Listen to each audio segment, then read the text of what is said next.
Top quality और consistent performance के लिए सिर्फ सिल्वर पंप नाम याद रखना।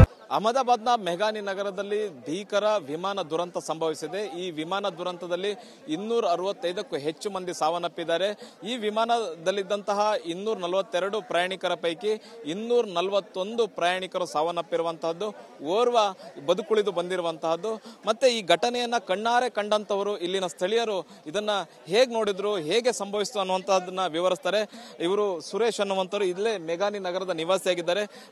आप कितना बजे हादसा देखा आपने? ये सर 1:40 को जैसे धमाका हुआ तो हमारा घर पास में ही, हम 5-7 मिनट में इधर पहुंच गए थे, पर अंदर जाने जैसा कोई था नहीं। पूरा माहौल ऐसा था कि पूरा धुआं छा गया था, मालूम ही नहीं पड़ा कि अंदर क्या हो गया था।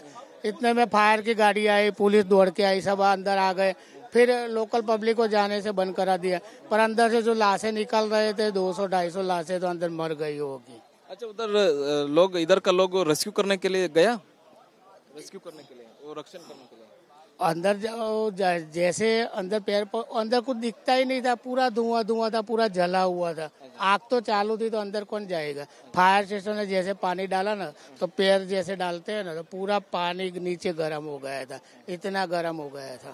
जैसे पानी डालते थे ना तो पूरा पैर डालते थे, पूरा पैर जल जाता था। एनडीआरएफ एसटीएफ कब आया?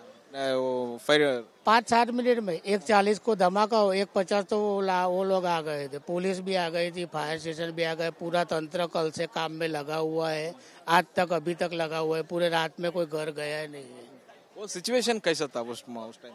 वो जो कारगिल में जो हुआ था, जो ब्लैक डे बोलते हैं ना, पूरा एरिया ऐसा ब्लैक डे हो गया है, माहौल ही ऐसा हो गया है। उस टाइम कितना लोग मर गया था उस टाइम? सर उसके अंदर से कोई बचा ही नहीं होगा, कितना मर गया वो नहीं, अंदर से कोई बचा ही नहीं होगा। 272 वो बिल्डिंग में भी स्टूडेंट्स थे लोग? बिल्डिंग के अंदर स्टूडेंट थे, वो सिविल या हॉस्पिटल के अंदर काम करने वाले हैं। वो तो अंदर जो ऑफ डे में था ना वही अंदर थे, बाकी और कोई नहीं था। ಇದು ಸ್ಥಳೀಯರು ಕಣ್ಣಾರೆ ಕಂಡಂತಹ ವಿವರಣೆಯನ್ನ ಕೊಡ್ತಾ ಇದ್ದಾರೆ. ಈ ಘಟನೆ ಹೇಗಾಯ್ತು ಅನ್ನುವಂಥದ್ದನ್ನ ಹೇಳ್ತಾ ಇದ್ದಾರೆ. ಏನು ಸ್ಫೋಟ ಆಯ್ತು, ವಿಮಾನ ಬಿದ್ದ ತಕ್ಷಣ ದೊಡ್ಡ ಸ್ಫೋಟ ಆಗುತ್ತೆ, ಸ್ಫೋಟ ಆದ ತಕ್ಷಣ ಬೆಂಕಿ ಹೊಗೆ ಹೊತ್ಕೊಳ್ಳುತ್ತೆ, ಏನು ಕೂಡ ಇಲ್ಲಿ ಸುತ್ತಮುತ್ತ ಕಾಣ್ತಾ ಇರಲಿಲ್ಲ. ಮತ್ತೆ ರಕ್ಷಣೆಗೆ ಅಂತ ಇಲ್ಲಿನ ಸ್ಥಳೀಯರು ಹೋಗ್ತಾ ಇದ್ರು ಕೂಡ ನೀರು ಹಾಕಬೇಕು ಅಂತ ಹೋದ್ರು ಕೂಡ ನೀರೇ ಸುಟ್ಟು ಹೋಗ್ತಾ ಇತ್ತು, ಮತ್ತೆ ಕಾಲು ಇಡ್ಲಿಕ್ಕೂ ಕೂಡ ಆಗ್ತಾ ಇರಲಿಲ್ಲ, ಕಾಲು ಕೂಡ ಸುಟ್ಟು ಹೋಗ್ತಾ ಇತ್ತು ಅನ್ನುವಂಥದ್ದನ್ನ ಇಲ್ಲಿನ ಸ್ಥಳೀಯರು ಕಣ್ಣಾರೆ ಕಂಡಂತಹ ವಿವರಣೆಯನ್ನ ನೀಡ್ತಾ ಇದ್ದಾರೆ. ಕ್ಯಾಮ್ರಾ ಪರ್ಸನ್ ಗಣೇಶ್ ಪ್ರಸಾದ್ ಜೊತೆಗೆ ಹರೀಶ್, TV9 ಅಹಮದಾಬಾದ್.